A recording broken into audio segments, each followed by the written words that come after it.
High. High, কেমন আছেন সবাই? ভালো। আপনি কেন? আমরা তো সবাই ক্লাস। তুমি আমাদের সিনিয়র। আমি যতটুকু পারি হেল্প করব, কারণ আমি লাস্ট ক্লাসগুলো ঠিকমতো করতে পারিনি, তো তাই এক্সামটা ভালোভাবে দিতে পারিনি। তো কি হয়েছে? ফার্স্টের দিকের ক্লাসগুলো তো করছো। আমরা একটা হোয়াটসঅ্যাপ গ্রুপ করি। তারপর প্রেজেন্টেশনের সব ডিসকাশন ওখানে করব। তুমি টি শার্ট পরো না? হ্যাঁ পড়ি তো, বাসায় ক্যাম্পাসে পড়া হয় না। তোমাকে টি শার্টটা অনেক ভালো মানাবে। আজ পুষ্প বলার পর কয়েকটা টি শার্ট কিনে নিয়ে আসলাম। এই টি শার্টটা পরলে পুষ্পর ভালো লাগতে পারে। এটা তো আমি জীবনে টি শার্টে দেখিনি, আজকে টি শার্টে কেন, কি হয়েছে? আমার মনে হয় আমাকে টি শার্ট পরে ভালো লাগে। কি হয়েছে, প্রেমে টেমে পড়ছো? সেভাবে পরি নাই, ভালো লাগছে। ফটো দেখি, ছবি দেখি, নাম কি? পুষ্প, ওই কিন্তু আমাকে বলছে যে আমাকে টি শার্ট পরে ভালো লাগে। ফেসবুকে এটা দেখা দেখি।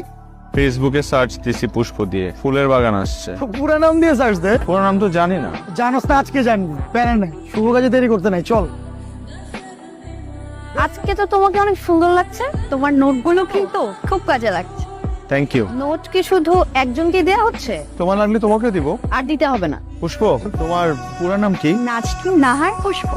পুরো নাম কেন? ফেসবুক আইডি বের করার জন্য না? একটু কাজ আছে, আমার আসছে। শুনো, ওর ফেসবুক আইডি কিন্তু আরেকটা নামে। লাগলে বইলো। তুই ওর সাথে এমন করিস কেন? কি করলাম? শোন, ওই ছেলে কিন্তু তোর প্রেমে পড়ছে, বলছে তোকে। আইডি পাইছি, লক্ষণা। ফ্রেন্ড রিকোয়েস্ট পাঠানো কি ঠিক হবে? ঠিক আদা, পাঠাবি না কেন? নাকি তুই ভাবছিস মেয়ে তোর রিকোয়েস্ট পাঠ? কাল শুভ আমাকে ফেসবুকে রিকোয়েস্ট পাঠিয়েছে। তুই অ্যাকসেপ্ট করছিস? হ্যাঁ, একসাথে ক্লাস করি, ফেসবুক ফ্রেন্ড তো হতেই পারি। তাছাড়া শুভকে আমার ভালো ছেলেই মনে হয়। এখন চল, লাইব্রেরিতে চল, ওরা ওয়েট করছে।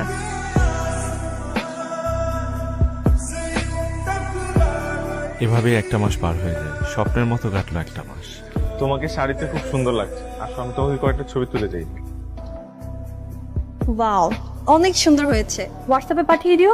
তোমাকে কয়েকটা ছবি তুলে দিই। না না, আমার ছবি বেশি একটা ভালো আসে না। হেয়ার গুলো এইভাবে রাখলে তোমাকে অনেক সুন্দর লাগে। হঠাৎ পুষ্পকে খুব মিস করছি, ওর সাথে কথা বলতে খুব ইচ্ছে করছে। হঠাৎ একটা দুষ্টু বুদ্ধি মাথায় এলো। মামার পুরনো সিমটা তো আমার ড্রয়ারেই আছে।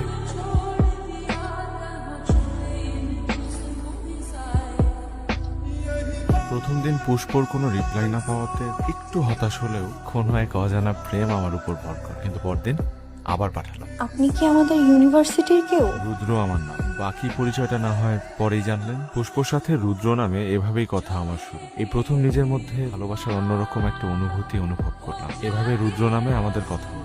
শোক, ছেলেটাকে না দেখে না তোর মুখে কথা বলাটা ঠিক হচ্ছে না। অপর্ণা ঠিকই বলছে, এভাবে না চিনে না জেনে কারোর সাথে কথা বলিস না। আচ্ছা, একটা কথা বলি, আমি আপনার ছবি দেখতে চাই। এভাবে না, সামনাসামনি। আমি যেদিন আপনার সামনে আসবো সেদিন না হয় আমাকে দেখে নিয়ে। তাহলে কবে দেখা করবো আমরা? দেখা না করলে কিন্তু আমি আর কথা বলবো